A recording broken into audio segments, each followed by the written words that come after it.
We are in now in my favorite part of the show. It's called hashtag TGIF 410. That's for thank goodness it's Friday on 410. And this is where we tap into the big social media conversations that have taken place this week. And we also always bring you a social media guru to make sense of these conversations. And today we've got Lebo Mutwecha. He's the managing director of, say it, David? Foshizi. Foshizi. And Foshizi sounds, Lebo, like, it sounds vaguely like a clothes retailer, but it's got a bit of a zing at the end of it. It's got a bit of a zing in it, because what actually Foshizi means, it basically means for real. So all we wanted to do when we embarked on research, being social media or on the ground, we want to take the makeup out of research and talk to people in the real way, in their own language, in their own communities, in their own territories. Now, I heard a rumor about you that you're one of the brains behind the brand of Lakshan culture. Talk to us a little bit about that. Well, not really, but I mean, I've done a lot of things around the whole township lifestyle. Yeah. So I've done things around township lingo. So I've written about 3 dictionaries on township lingo. The A to Z, I mean, people get so surprised that you can actually put together A to Z dictionary on township lingo. For example, I mean, if I want to say I'm going to buy an X5, I'm going to buy an ex-wife.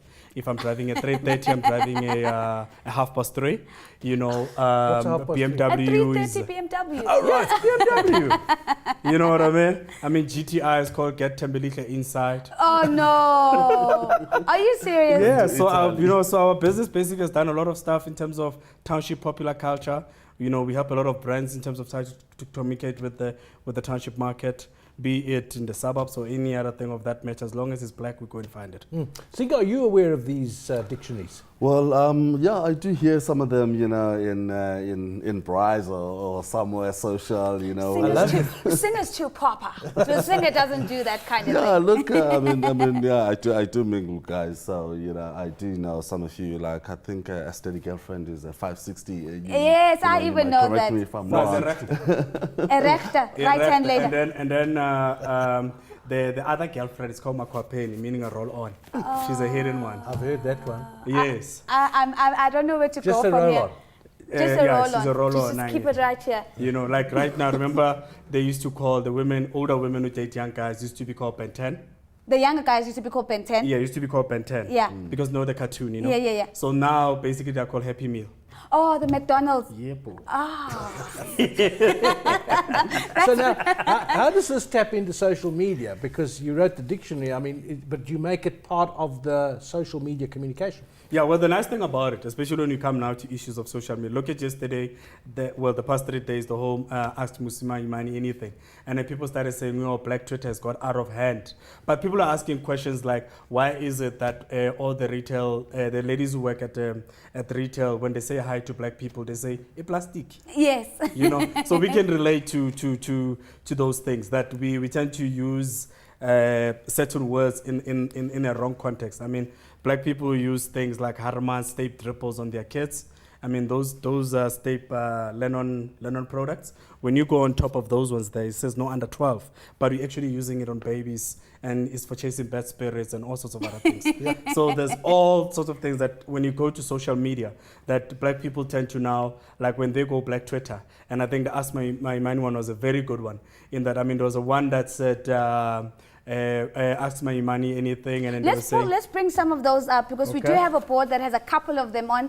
You need to put your reading glasses on, but one of the ones I like, it says there, do you have a smart shopper card? That's a Black Twitter, and we'll talk about what Black Twitter is. Asking my money if you have a smart shopper card. This is a black thing. The belief is that black people do smart shopper cards. Yes. Those are the pick and pay ones. And then it says, another one says, where does the guy who presses the load shedding button live? Yes, and you saw the picture of that had the guy from Marikana with the pangas and everything. Oh, ready. So just show us the address, and then we'll deal the rest. But that's just, you know, humor, the way it happens in terms of social media. I mean, social media is fairly new to black folks, but even when you're looking at shows like there's a lot of them, things like My Perfect Wedding, you go on top of that and you hashtag PWC, whatever it's called, and you listen to the things that black people are actually talking about. It's very interesting, the references also that they bring in the conversations. And you also have to now always try to know the Twitter language. You know, when people say to you, for example, I mean, when everyone was talking about Alexandra, they were talking about Alex. Yet people who say things like hashtag Gomorrah. But we know what Gomorrah means, because Gomorrah is a nickname for Alexandra. You know, but and let's go back. I want to go back to this idea of Black Twitter. What is this thing that suddenly has become such a big thing on the social media space that we're calling Black Twitter? What is Black Twitter? Basically, Black Twitter is taking things that are supposedly universal, and then we make them the black way. All right, like there was that other one of the green puppet. Yes. You remember? And then there was the one who's drinking the tea. Yes, the one who drinks the tea and says, "It's none of my business." Yes. You know? Can you remember that? Go singer. Yes, but then when they brought when black people now, especially black South Africans, start now to talk about that character, they don't talk about. They don't use examples of overseas things. They bring in things that are closer to their hearts. For example, there was one that says you have a DSTV account, but you don't have a funeral policy. Who's gonna bury you? You see, Vaya. You guys are terrible. So let's move on to another. I mean, we've touched base on the hashtag #AskMusi, which was a very, very big conversation on the social media sphere. I want us to move on to the next one, and of course, it's hashtag Soweto S Common. This obviously is on the back of the Soweto protests. And Spring Chicken says prepaid electricity is expensive if the previous tariff was non-payment. I mean, and we've just had somebody from Soweto who was basically putting forward this argument. A big conversation this week. It's been a big conversation, but what we found interesting is you would think that now people, you know, the nice thing about social media, it shows you the diverse type of mindset that exists out there. There are people who are saying, but this is like the ANC marching to the ANC. Yes. You know, and also you get white, black people, just diverse opinions that you wouldn't normally be exposed to, because you will only have your group of immediate people that you can actually talk to, if not your group of your own Facebook friend, which is actually people who are more like you. Whereas on Twitter, it's a bunch of strangers. It's people you don't know. And you get to tap into that immediate mindset thinking that you wouldn't necessarily have had access to. And I think that's what, when you look at issues like Soweto, that the people are also commenting about the whole Soweto S Common matter. We're not just people from Soweto. It was people who used to live in Soweto, or it's people who are saying, I'm black, I'm paying, why aren't you paying? So, Lebo, what then brings back old conversations and keeps them alive? And this is, I ask this because we move on to another hashtag, hashtag Stop Killing Rhinos. I mean, the campaign against the rhino poaching is not new, but again, we saw immense momentum. We have here Mr. South Africa, and he's saying there at Save the Rhino, showing my support and helping to put an end to this killing. And everybody's doing this hand with Stop Killing the Rhino. From Morne Marais there, yeah, that's it. So now, why the rhino thing now, this week? You know, we've had the rhino issue for a long time. They can't sort it out. There's a lot of corruption in the game control world. Is there a particular issue now? There's a very interesting thing that happens with social media. When you look at the Ask Maimane thing, the direction it took is not the direction that he was hoping it's going to take. As to whether it was good or bad, it's for him to work out with DA. What was the direction? Well, I think he was looking for more policy issues, deep questions, relevant questions. And they want to know if he supports Kaiser Chiefs. Yes, you know, those type of things. Why the chicken cross the road? I mean, but there's two ways you can look at that Musima Imani matter, but I'll come back to that so that I can just answer the one with regards to the rhinos. There's people who are actually influencers of social media. And if you don't get those people in the space yet, before you go and do your campaign, then you stand the risk of having the example of Maimane. So when you bring a personality like this one, who's now bringing that issue back to life, then you now start having people talking about it all over again. Because these are like fire starters. These are the guys that you need. So the DA, for example, supposed to have went and got these guys who are influencers, got them around a bit chatting before you just maybe they couldn't get the influences they wanted. Can I just add a point to what he's saying? You know, in social media, you get guys that have huge following.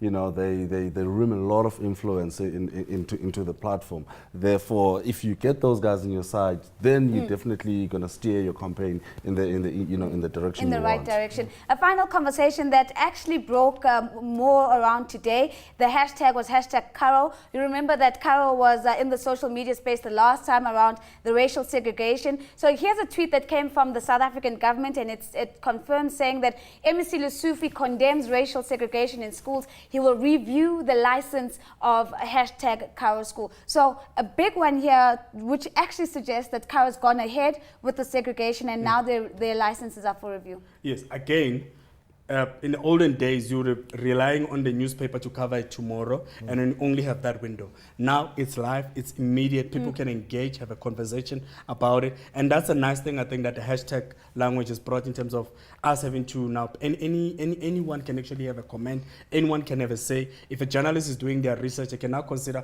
also comments from a social media space that you cannot necessarily just ignore. How long does it take before the consensus emerges, where you start saying, okay, this is the pattern? Like you said with Imani.